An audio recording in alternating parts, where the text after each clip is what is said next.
오늘의 10분 말씀 이사야 1장 1절부터 20절까지의 말씀입니다. 이사야는 하나님께 쓰임을 받은 선지자, 하나님의 말씀을 대신 전하는 미션을 가진 자였습니다. 그는 어렸을 때 북이스라엘이 아수르에게 멸망당하는 것을 처참한 상황을 지켜본 자였습니다.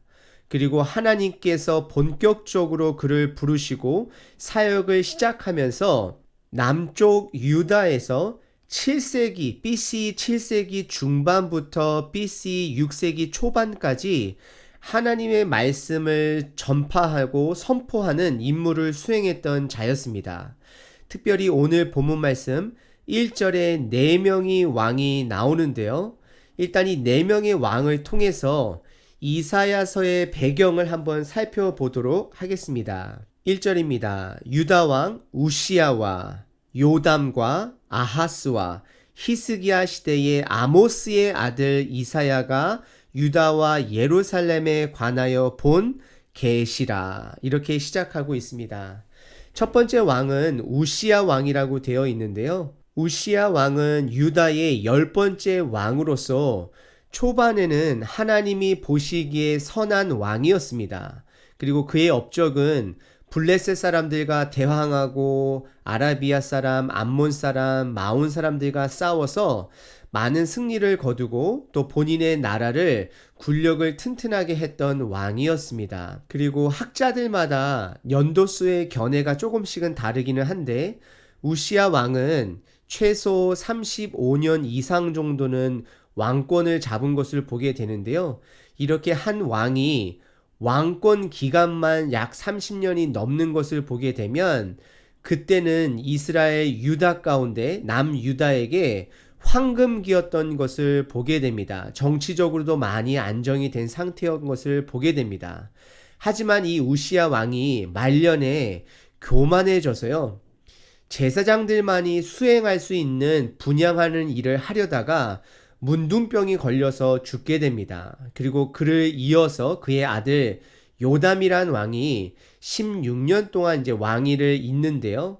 이 요담이라는 왕이 왕권을 시작하면서 이사야가 본격적으로 사역을 시작하게 됩니다.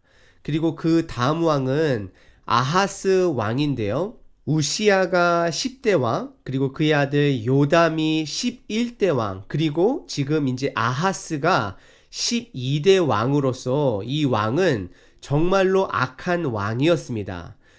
우상의 풍습대로 본인의 아들을 불에 태워 우상에게 바친 자인데요. 이사야의 경고를 듣지 아니한 자였습니다. 이 아하스 12대 왕을 기점으로 남유다가 이제 쇠퇴기를 들어가게 되는데요.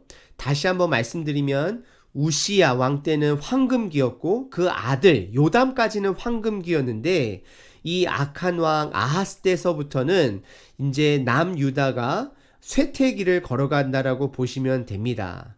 그리고 나서 13대 왕 히스기야가 이제 등장하게 되는데요.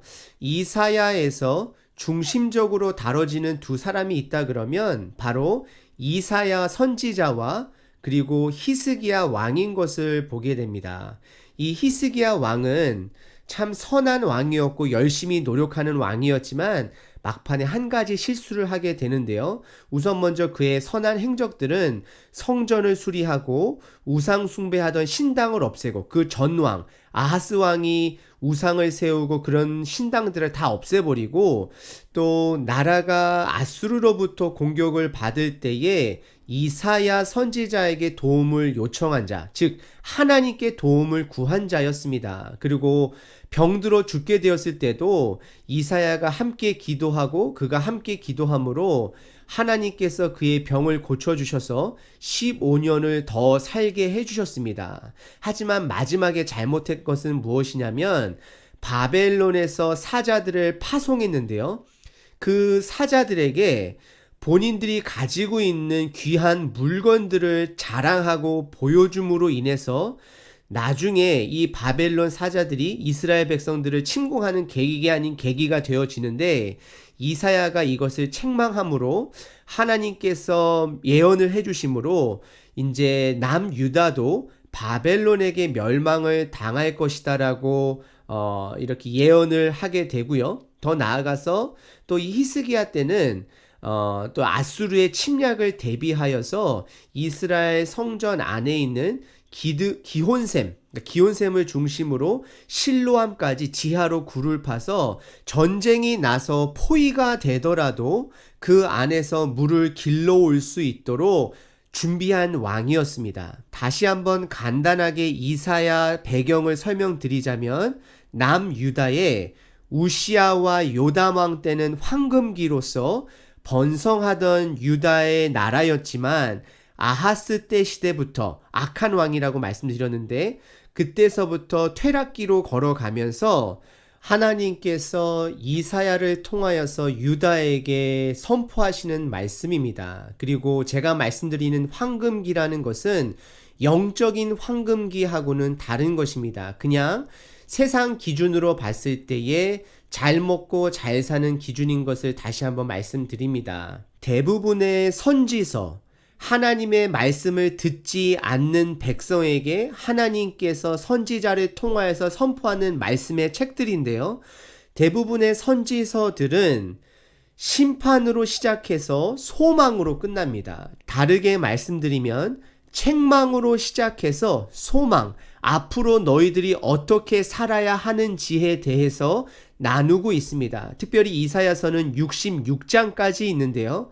저희들이 이번에 살펴보는 것은 1장서부터 39장까지 심판에 관한 내용입니다. 오늘 본문 말씀은 크게 4가지로 나눌 수 있는데요. 첫 번째 부분 1절부터 3절까지 보시게 되면 이스라엘 죄악을 지적하고 있습니다. 특별히 2절 끝부분에 보시게 되면 이스라엘 백성들은 하나님을 거역하였다라고 이야기를 하고 있습니다. 하나님의 자식임에도 불구하고 그를 거역했다 하면서 3절 동물들을 예를 들고 있는데요.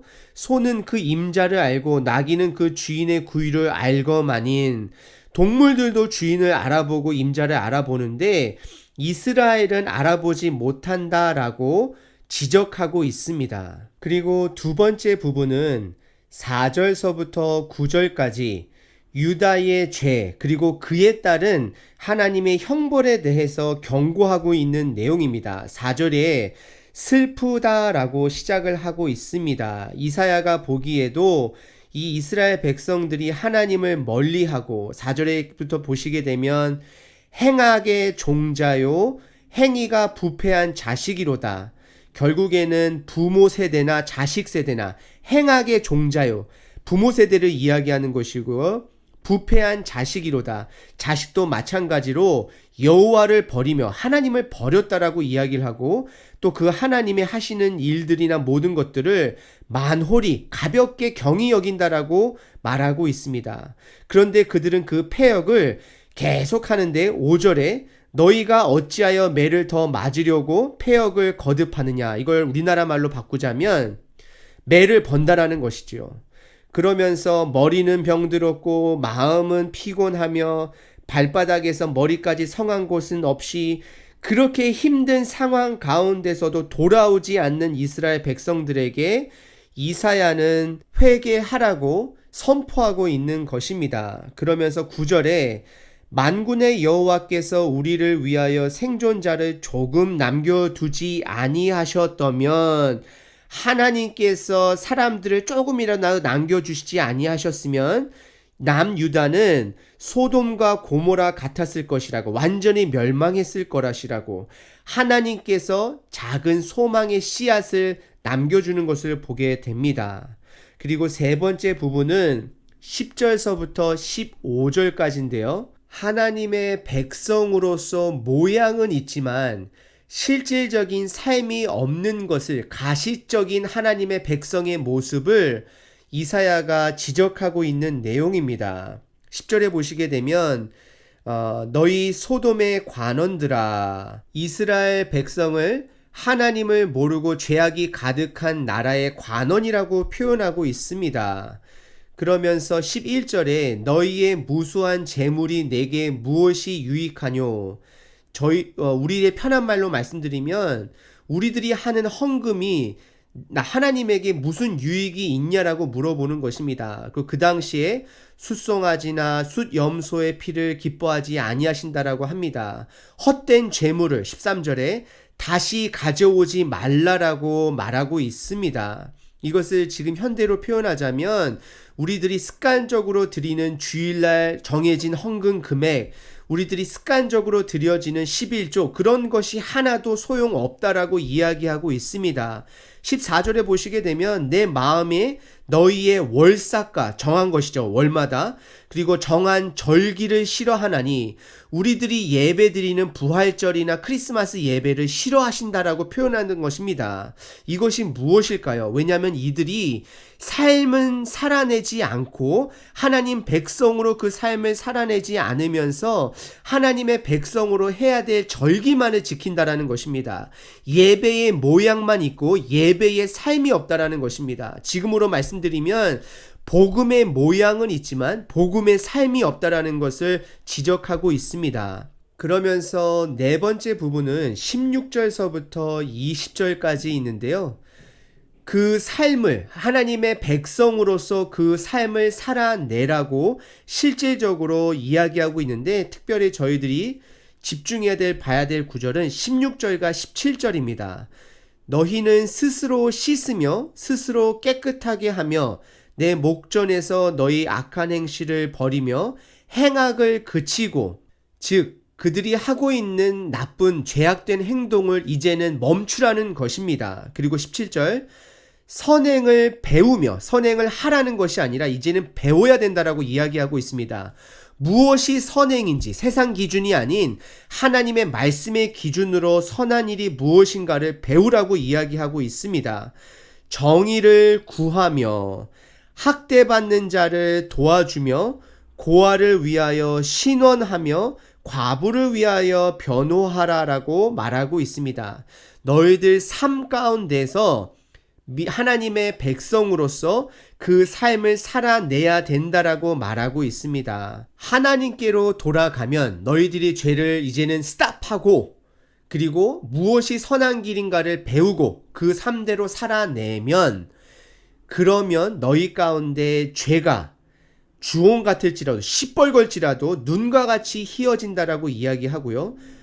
진홍같이 붉을지라도 양털같이 희게 될 것이라고 이야기를 하면서 이스라엘 백성들에게 회개를, 돌아옴을 촉구하고 있습니다.